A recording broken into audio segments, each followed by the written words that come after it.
September we met, I could tell by your smile. You hadn't been with a good girl like me in a while.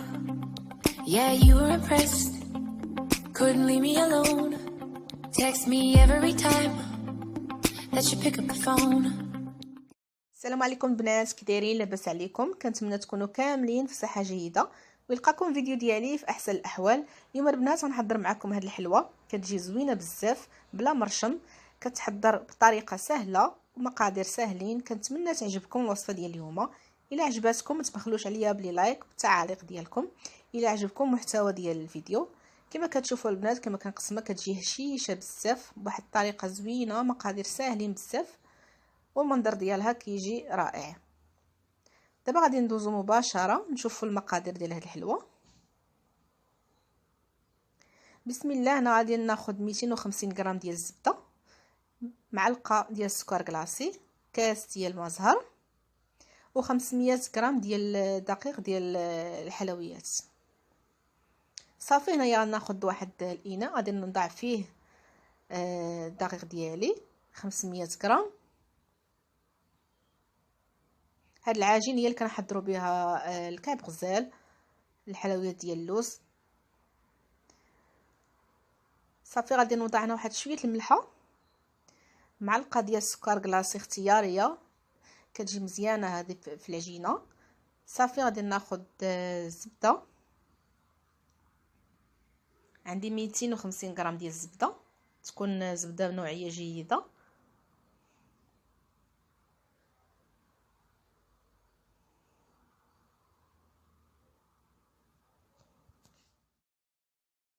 صافي هنايا غادي نستمر ندخل هذيك الزبده للدقيق باش يترمل. نحاول نخدمها بيدي. الا كانت الزبده بحراره المطبخ راه غادي تساعدكم باش دغيا غادي تجمعوا العجين.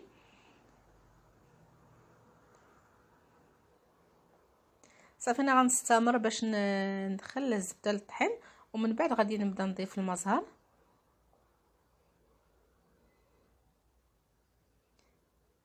هنا عندي كاس ديال المزهر، تقدروا ديروا معلقه ديال المزهر وتضيفوا الماء تكملوا بالماء.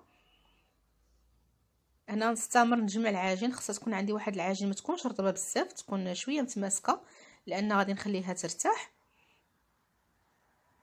هنا العجين زدت معايا كاس ديال المزهر وضفت نص كاس ديال الماء باش كملت باش تجمعات لي العجين.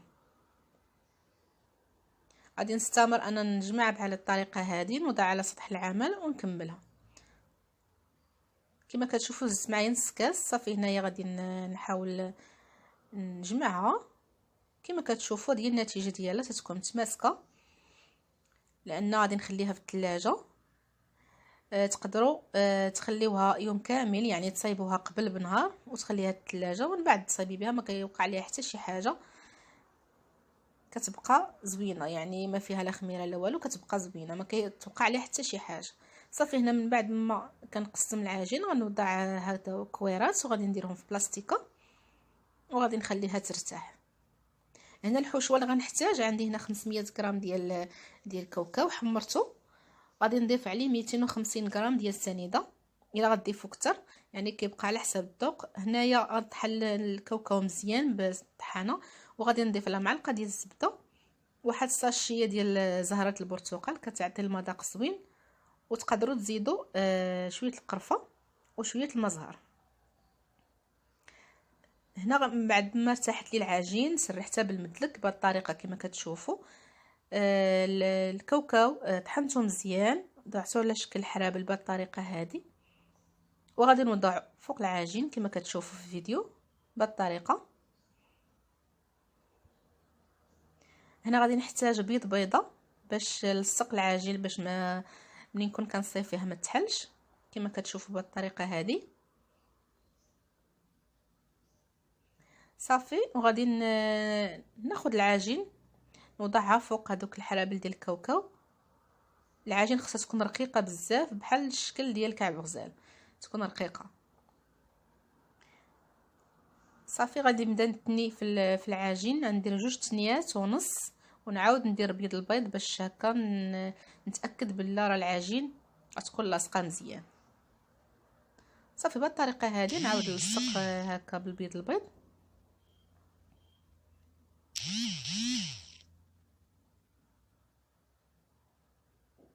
ونقطع العجين اللي عندي.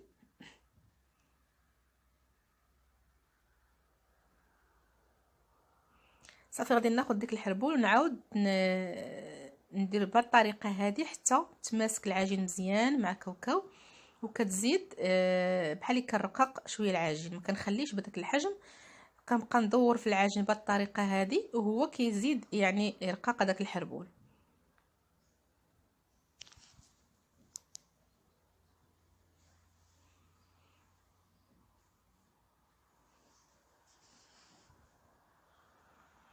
غادي نجيب قطاعه وغادي نبدا نقطع.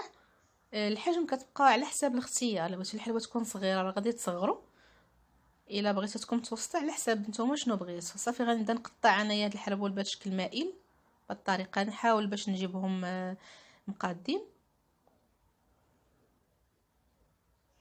من بعد ما قطعت كما كتشوفوا هنايا غادي نسد واحد الجهه ديال هاد اللي قطعت، غادي نسد واحد الجهه، واحد الجهه غتبقى هكا مفتوحه بالطريقه هذه. غادي نحتاج رازوار باش غادي نقطع العجين، اولا عندكم شي موس يكون ماضي. كما كتشوفوا غادي نشرط هذاك العجين شريطات مائلين بالطريقه هذه. بالمساعده بالاصبع ديالي غادي نضغط على العجين من الوسط، ندير واحد الشكل بحال شكل شي حفره، لان غنديروا فيها حشوه بهذه الطريقه هذه. بمساعده بالاصبع ديالنا غنقادو الشكل ديالها، كيجي زوين ورائع بلا مرشم بلا حتى شي حاجه. نعاود معكم وحده اخرى. كما كتشوفوا كنسد العجين من واحد الجهه بهذه الطريقه هذه. صافي كنبدا نقاد فيها، الجهه الاخرى كتبقى هكاك مفتوحه، وكناخذ الرازوار وكنبدا نشرط الجوانب بالطريقه هذه.